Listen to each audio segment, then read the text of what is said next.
धाराशिव लोकसभा मतदारसंघातील तमाम जनतेचं मी मनापासून हात जोडून या ठिकाणी आभार व्यक्त करतो की धाराशिव लोकसभा मतदारसंघात जी 6 विधानसभा येत होत्या त्याच्यामध्ये धाराशिव विधानसभा, धाराशिव कळंब विधानसभा, उमरगा लोहारा विधानसभा, त्याचबरोबर आत्ताच्या माहितीनुसार बार्शी विधानसभा पण सोपलसाहेब त्या ठिकाणी निवडून आले.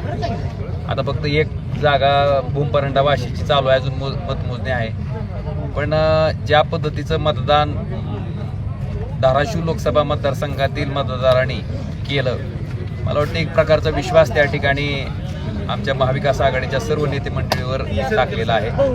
ठीक आहे, आता राज्यात काय झालं हे बघण्यापेक्षा मी कायम सांगत असतो की आम्ही निवडणूक लढवीपर्यंत एका विशिष्ट पक्षाचे उमेदवार असतो, पण एकदा का आम्ही निवडून आलो की ज्यानं मतदान टाकलंय त्याचेही आम्ही खासदार आहेत, आमदार आहेत, आणि ज्यानं नाही टाकले त्याचेही आम्ही खासदार आणि आमदार आहेत. मला वाटतं ह्या भावनेतनं आम्ही अखंडपणे ह्या राजकीय आणि सामाजिक जीवनात काम करत आलोय.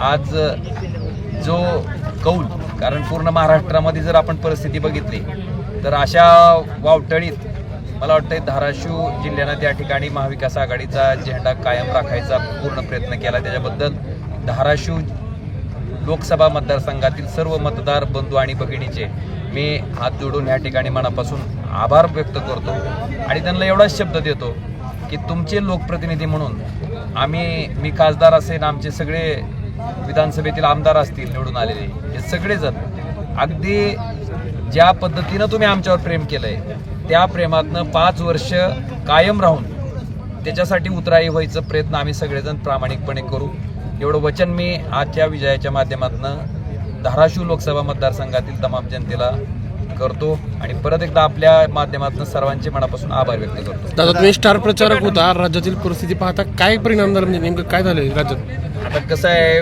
मला वाटतंय ज्या पद्धतीनं भारतीय जनता पार्टीनं लाडक्या बहिणीच्या बाबतीत त्या ठिकाणी सगळ्या गोष्टी पसरवल्या, मला वाटतं त्याचाही परिणाम आहे आणि बऱ्याचशा गोष्टी आहेत. आता मला वाटतं त्याचं विवेचन निश्चितपणे महाविकास आघाडीची नेते मंडळी करतील, त्याची कारण मीमांसा होईल.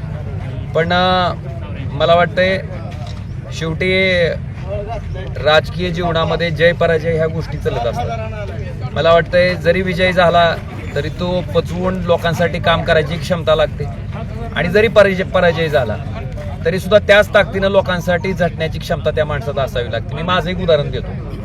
2014ला जेव्हा मी विधानसभेला पराभूत झालतो त्या दिवशी अशीच काउंटिंग संपली, 5 वाजता काउंटिंग संपली आणि 6 वाजता एका माझ्या गफारबाई म्हणून आमच्या जवळचे आहेत, त्यांच्या लग्न होतं घरातलं. मला वाटतं लगेच मी तिथंच पराभव विसरून आम्ही त्या ठिकाणी लगेच त्यांच्याकडे गेलो होतो.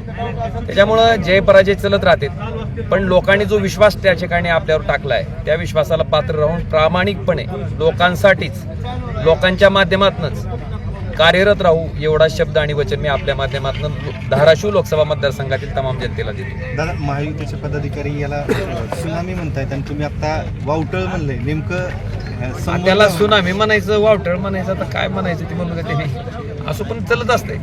संजय राऊत यांनी ईव्हीएम आता मला वाटतंय महायुतीने जी वचनं दिलेत ती वचनं पूर्ण करावीत. आता जे आश्वासन दिलेत, मला वाटतं खंबीर विरोधी पक्ष म्हणून त्यांची आश्वासनं, त्यांची वचनं पूर्ण करणं किंवा त्यांच्यावर निर्बंध ठेवणं ही आमची जबाबदारी आहे, आम्ही ती पार पाडू. कॅबिनेट मंत्री तानाजी सावंत ही कधी आघाडीवर कधी बिछाडीवर, 500 मताचा फरक आहे. बघू आता निकाल लागू, निकाल लागल्यावर बोलू आपण त्याच्यावर.